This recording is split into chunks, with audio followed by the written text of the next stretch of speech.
कला से बेईमान को पूजा करी होबो ना ताकुम पूजा करबी नहीं अर्जुन कांडेरी पड़िला हां गोटे ब्राह्मण की गोटे ब्राह्मण आगे मो सखा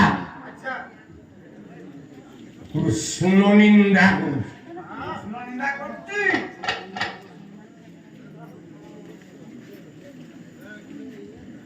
अर्जुन मने मने विचार कला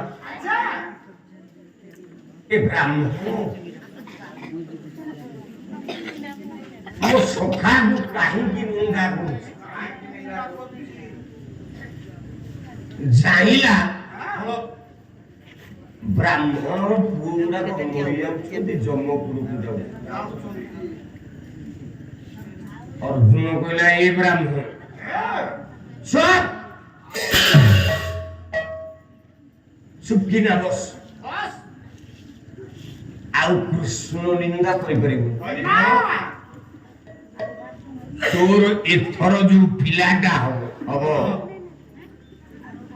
तो पिलाटा को मु जगी ताको जन्म नहीं परिबो मु ताको जगी ब्राह्मण गर्भवती पाला वाला छुआ बड़ होते केमती बड़ खाई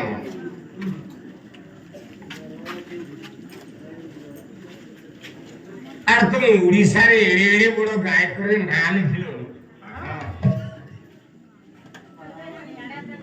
কোউ অলঙ্কার কোউঠি দরকার তুমি জানি পারো এইথরে কহিলে কইব উত্তা মুখে রাগি পালাকু পালা বাটরে নিও যেমতি গোটিয়ে শ্রোতা উঠিবে काली मु पेंडाल छाड़ी की गोली निलो खाई गया सोयालु के जणा उठले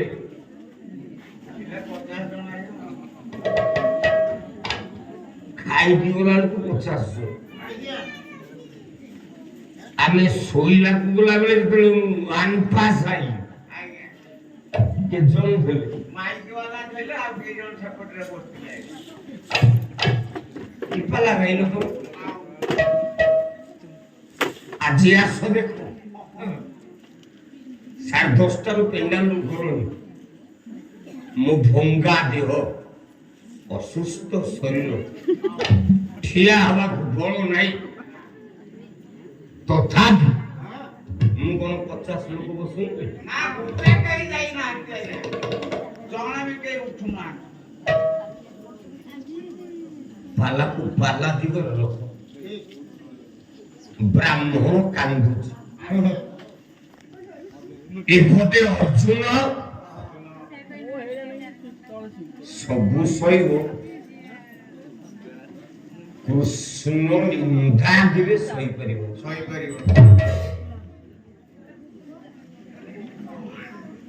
ब्राह्मण गाली करुछ अर्जुन पहुंचला कला ए गोसई कहा को गाली करूची ना कृष्ण को गाली करती ना काहे काहे ना मु जेते छुआ जन्म होछन सब जन्म में जाउछन हां हां ए कृष्ण राजी होई मु बनुची की लाभ लाभ कौन मनुष्य माल बंचित हो बुढ़ा कि बुढ़ी दांत खसी पड़ो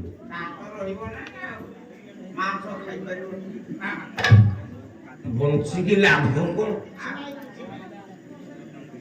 बयस सरी सरी जाउछि ब्राह्मण निंदा कला कृष्ण कला जनाउछि दुख कालिया शांत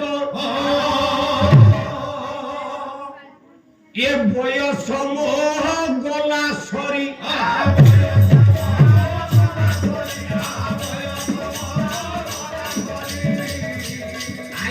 বিপরে তেল ঢালি বেলে জড়িবতী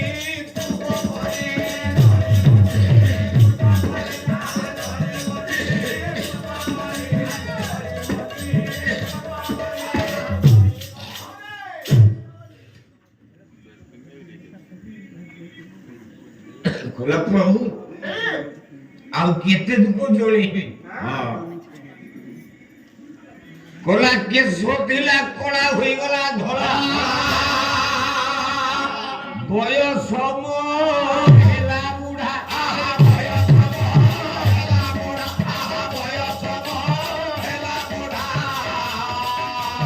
ଦୁଇ ପାଦେ ବାଟ ଯେ କାନ୍ଦିଲି ତିନି ପାଦେ ହେଲି ଛିଡ଼ା ତିନି ପାଦେ ହେଲି ଛିଡ଼ା ତିନି ପାଦେ ହେଲି ଛିଡ଼ା ତିନି ପାଦେ ହେଲି ଛିଡ଼ା ତିନି ପାଦେ ହେଲି ଛିଡ଼ା କଲା ପାକୁଆ ପାଲଟି ଗଲା ମୋଗାଲଟି ଦାନ୍ତ ଯାକ ଗଲା ସରି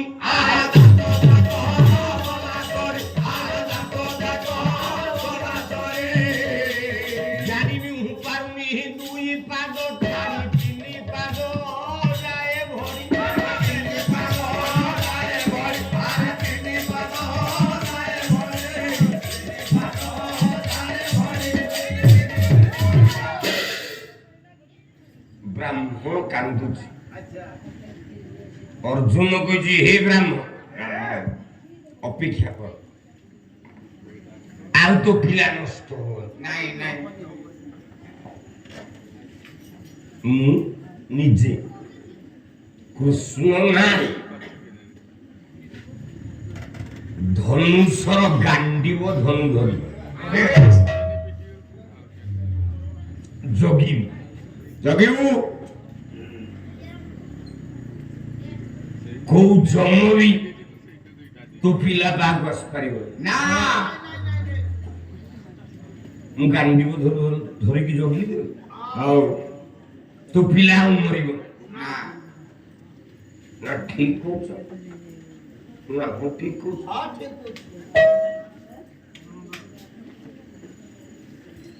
ନା ସତ କହୁଛ ନା ମୁଁ ସତ କହୁଛି ତୋ ପିଲା ଆଉ ମରିବ ମୁଁ ଗାଣ୍ଡିବ ଧରି ଜଗିବି ପିଲେ ବ୍ରାହ୍ମଣ ଆଜ୍ଞା ବ୍ରାହ୍ମଣୀ ପ୍ରେମ ହେଲେ ଆଜ୍ଞା ବ୍ରାହ୍ମଣୀ ଗର୍ଭବତୀ ହେଲା ହେଲା 9 ନମ୍ବର ଛୁଆକୁ ଏ ମା 9 ନମ୍ବର ଛୁଆ ଜନ୍ମ ଦେବ ବ୍ରାହ୍ମଣ ଗୋଟେ ନାରୀ ଯେତେବେଳେ ଗର୍ଭବତୀ ହବ ଆଜ୍ଞା ତମେ ସେ ନାରୀଟାକୁ ଦେଖିକି ହୁଁ କେମିତି ଜାଣିବ ସେ ଗର୍ଭବତୀ ଅଛି ବୋଲି କେମିତି ଜାଣିବ ଆଜ୍ଞା ଆଜିକାଲି ତ ଶାଢୀ ବଦଳରେ ନାରୀ ନାଇଟି ପିନ୍ଧିକି ବୁଲିଲେ ଆଉ ନାରୀ ଶାଢୀ ପିନ୍ଧୁଛୁ ନାଇଁ ନାଇଁ ସାର୍ ନାଇଟି ନାଇଟି ମୁଁ ପାଲା ହେଉଛି ମୋ ସ୍ତ୍ରୀ ମୋ ବାହାକୁ ଫୋନ କଲା ଆଚ୍ଛା ଏଇଠି ଏବେ ବି ପିଣ୍ଡାଲ ଉପରେ ଫୋନ କରୁଥିଲା ମା ତମେ ସବୁ ଶୁଣୁଥିଲ ଆଜ୍ଞା କହିଲା ଶୁଣୁଛ ମୁଁ କହିଲି କଣ ନା ସାବିତ୍ରୀ ଅମାବାସ୍ୟା ଆସୁଛି ମୁଁ କହିଲି ହଁ ଭଲ କଥା ମୁଁ କହିଲି କଣ ଆଣିବ ମୁଁ କହିଲି ହଁ 2-4 ହଜାର ଟଙ୍କାରେ ଗୋଟେ ଶାଢ଼ୀଟେ କିଣିକି ନେବି ଆଉ କଣ ନେବି ସେଇଆ ଆଉ ଫଳମୂଳ ତ ସବୁ ବାହାରୁ ପାଲାରୁ ଗଲାବେଳକୁ ପଚୁରି ଯାଇଥିବ ତୁମେ ଘର ପାଖରୁ କିଣିଦେବ ପଇସା ମୁଁ ମୋର ପଠେଇ ଦେଉଛି ନା ଶାଢ଼ୀ କିଏ ପିନ୍ଧିବ ମୁଁ କହିଲି ମୋ ବୋଉ ପିନ୍ଧିବ ଆମେ ସାବିତ୍ରୀ ଅମାବାସ୍ୟା ପଚାରୁଛୁ ଶାଢ଼ୀ କିଏ ପିନ୍ଧିବ ଆଉ ମୋ ବୋଉ ପିନ୍ଧିବ ତୋ ବୋଉ ପିନ୍ଧିବ ସେଇଆ ନା ମୁଁ ଶାଢ଼ୀ ପିନ୍ଧିବିନି ଆଉ କଣ ପିନ୍ଧିବ ନା ମତେ ଗୋଟେ ନାଇଟି ଆଣିକି ଦବ।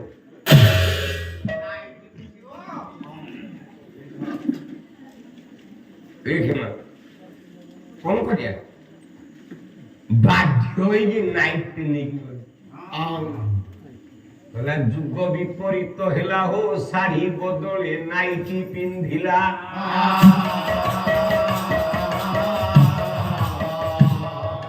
କଳି ଯୁଗ ରାମ ବୁଡି ଯିବ ହେଳେ ନେତ୍ରେ ଦେଖୁଥିବୁ ଭଲା।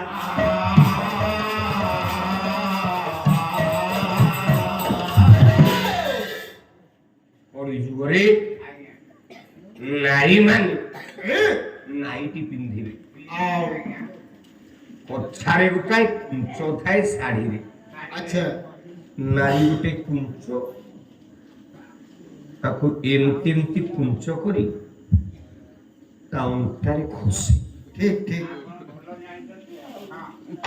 ମୁଁ ଭଲରେ ଜାଣିନି କଣ ମୁଁ ଗୋଟେ ମାଇସିଆ। ଆଉ ଆଇସ କହିଲେ ଆପଣ ଭଲରେ ଜାଣିଛୁ। ଆରେ ମୁଁ ଗୋଟେ ମାଇସିଆ। ନାଇଁ ନାଇଁ ନାଇଁ ନାଇଁ ସବୁ ସ୍ତ୍ରୀ ଲୋକ କୁଞ୍ଚ କରିପାରିବେ କି? ନା ନାରୀ କୁଞ୍ଚ କରିକି ପିନ୍ଧୁଥିଲେ। ଆଜ୍ଞା ଆଜ୍ଞା ଏବେ କୁଞ୍ଚ ଛାଡ଼ିଦେଲେ ଆଉ ସେ ତ ପାରିବେ ନାହିଁ ଆଉ। ପକେଇଲା ନାହିଁ। ହଁ ଯୁଗ ସବଳ ଦୁର୍ବଳ ହେଇଯାଏ। ଆଜ୍ଞା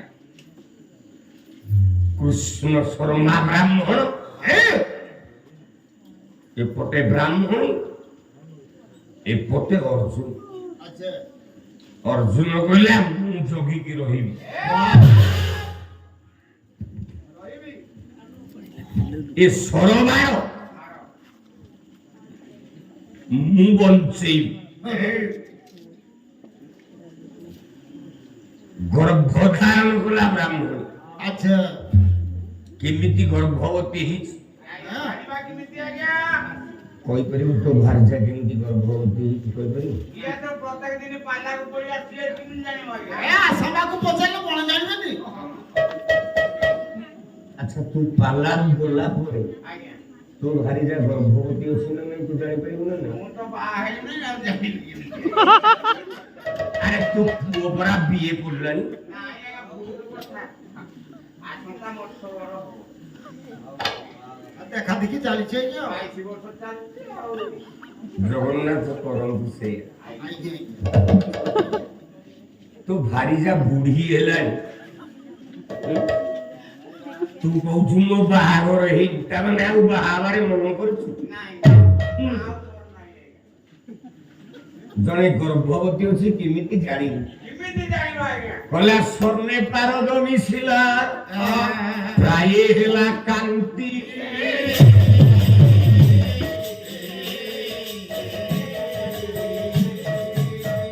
ଶୋଇବାକୁ ବସୁଧାରେ ବଳାଇଲା ମତେ।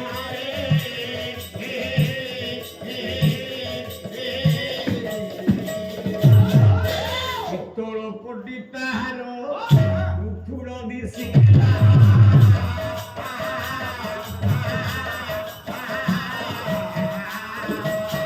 ଶାଢ଼ୀକି ଅତି ଯତନେ ପିନ୍ଧିଲେ ଖସିଲା।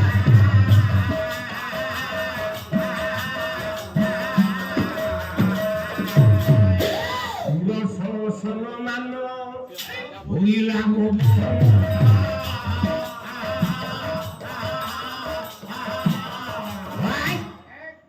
ମତେ ଛାନ୍ଦ ଶିଖଉଛି। ନୃସିଂହ ତାକୁ ଏ ଛାନ୍ଦ ଶିଖେଇବ। ଆଉ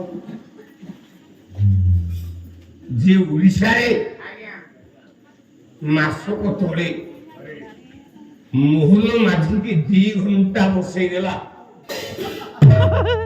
এই কেন্দুঝর জেলায়। ମୁଁ କହିଲି ଆଇ ତୁ ମୁଖ୍ୟମନ୍ତ୍ରୀ ଦେଖଉଛୁ ବେ। ତୁ ମୁଖ୍ୟମନ୍ତ୍ରୀ ହେଇଥା ଆଉ 5 ବର୍ଷ ପରେ ମୁଖ୍ୟମନ୍ତ୍ରୀ ହେଇପାରିବୁ? ନାଇଁ ନାଇଁ ଗ୍ୟାରେଣ୍ଟି ଅଛି। ହଁ ମୁଁ ନୃସିଂହ ହୋତା ମୁଁ ବଞ୍ଚିଥିଲା ଯାଇ ଆଜ୍ଞା ମୋ ପଦବୀ ଥାଉ ଆଉ ମୁଁ ସେଇ ଗାୟକ ହେଇକି ଥିବି। ଠିକ ଠିକ ଗୋଟେ ମୁଖ୍ୟମନ୍ତ୍ରୀ ଦେଖୁଛୁ ତୋ ଗାଁକୁ ପାଲା ଗାଇ ଗଲି ତୋ ଗାଁ ଯାକ କାଦୁଅ ଟିକେ ସିମେଣ୍ଟ ନାହିଁ। ଆଉ ଓଡ଼ିଶାରେ ଘରେ ଘରେ ଗାଁ ଗାଁରେ ସିମେଣ୍ଟ ତୁ ମୁଖ୍ୟମନ୍ତ୍ରୀ ତୋ ଗାଁରେ ସିମେଣ୍ଟ ନାହିଁ ନାଇଁ ନାଇଁ ଆମ ରାଇକଳା ମୁଁ ଦୋରୁମାଳ ହଁ ଯୁଆଡେ ଯିବ ଖାଲି କାଦୁଅ ପଛ ପଛ ପଛ ମୁଁ କହିଲି ମୋ ଗାଡି କିଏ ଧୋଇବ କହ ହଁ ମୋ ବୁଲର ଆଇଛି ମୋ ବୁଲର ଧୋଇବ କିଏ ବୁଲର ଧୋଇକି ଛାଡ଼ିବୁ ତାପରେ ମୁଁ ପାଲାର ଘରକୁ ଯିବି ଆଉ ତେଣୁ ଯୁଗେ ଯୁଗେ ଆଜ୍ଞା କର୍ମ ହିଁ ଆଗୁସ ବେଶ ଠିକ ବ୍ରାହ୍ମଣ କହିଲା ମୁଁ ଡାକିବିନି କୃଷ୍ଣ ଅର୍ଜୁନ କହିଲା ମୁଁ ବଞ୍ଚେଇବି ତୋକୁ ଆଉ ବ୍ରାହ୍ମଣୀ ଗର୍ଭବତୀ ହେଇଛି ଆଜ୍ଞା ସ୍ୱର୍ଣ୍ଣେ ପାରଦ ମିଶିଲା ରାୟ ହେଲା କାନ୍ତି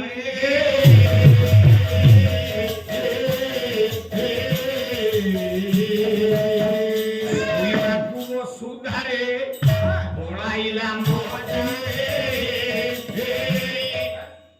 ନାରୀ ଯେତେବେଳେ ଗର୍ଭବତୀ ହୁଏ ଆଚ୍ଛା ସ୍ୱର୍ଣ୍ଣରେ ପାରଦ ପାରଦ ସୁବର୍ଣ୍ଣ ରଙ୍ଗ କଣ ହଳଦିଆ ଆଉ ପାରଦ ରଙ୍ଗ କଣ ଧଳା ଧଳା ଆଜ୍ଞା ହଳଦିଆ ଆଜ୍ଞା ରଙ୍ଗରେ ଧଳା ରଙ୍ଗ ମିଶିଗଲେ ହଁ ସେଟା କୋଉ ରୋଗ ହୁଏ ପିଲେ କହିପାରିବ ଯୋଉଟାକୁ କହୁଛି ଏଇଟା ଆଜ୍ଞା ହାଇବ୍ରିଡ ରଙ୍ଗ ହେଇଯିବ ରବେ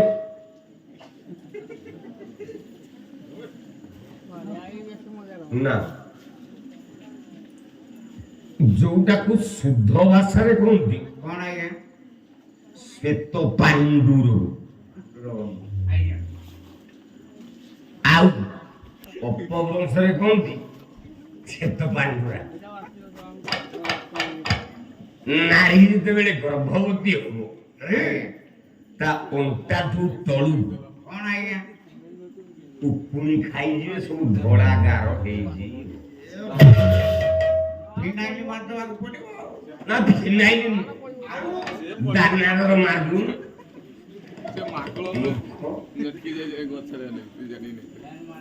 ମାର ମାତୃ ଚିହ୍ନ ଆଜ୍ଞା ମାକୁ ଯିଏ ନିନ୍ଦା করে ଆଚ୍ଛା ଏ ଜଗତରେ ସେ ପୁରୁଷଟା ଭ୍ରଷ୍ଟ ପୁରୁଷ କୁଆଡେ ପୁରା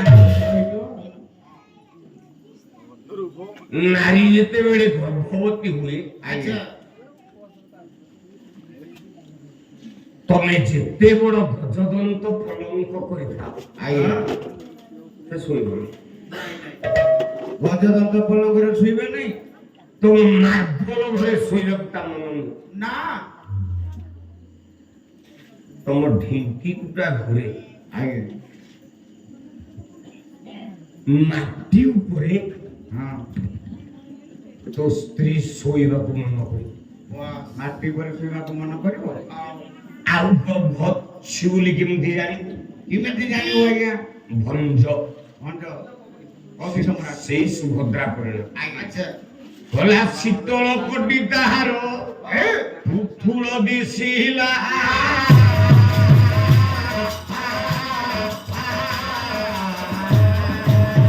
ଶାଢ଼ୀକି ଅତି ଯତନେ ପିନ୍ଧିଲେ ଖସିଲା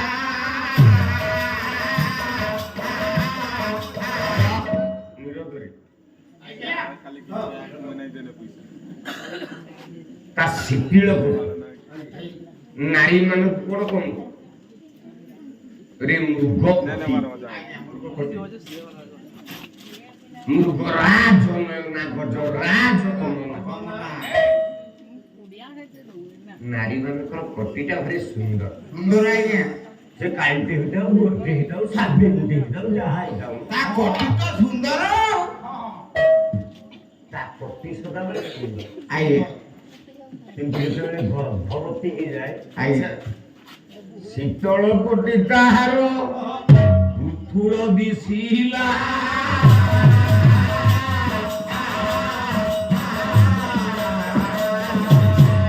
ଶାଢ଼ୀକି ଅତି ଯତନେ ପିନ୍ଧିଲେ ଖସିଲା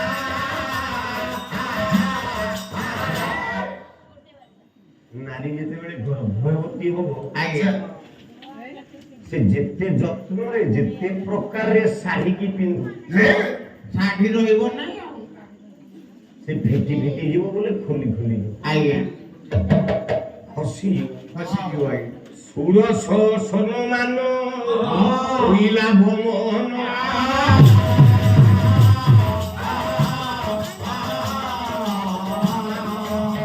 ସୁରଙ୍ଗ ଧର ପକ୍ଷ ଜମ୍ବୁର ସମାନ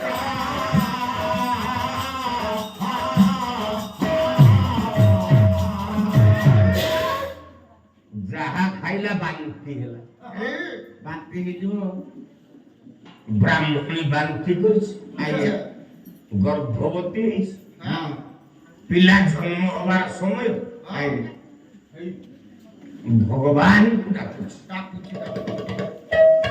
ଡାକିଲା ପ୍ରଭୁକୁ ବୋଲେ ହେ ଲୀଳାମ୍ବର ହେ ପୁରୁଷୋତ୍ତମ ହେ ମର୍ଯ୍ୟାଦାମୟ ମୁଁ ଆଜି କଷ୍ଟ ପାଉଛି ପ୍ରଭୁ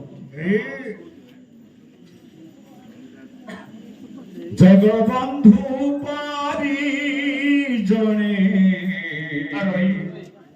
ମତେ ଡର ଲାଗୁଛି କି ନାଇଁ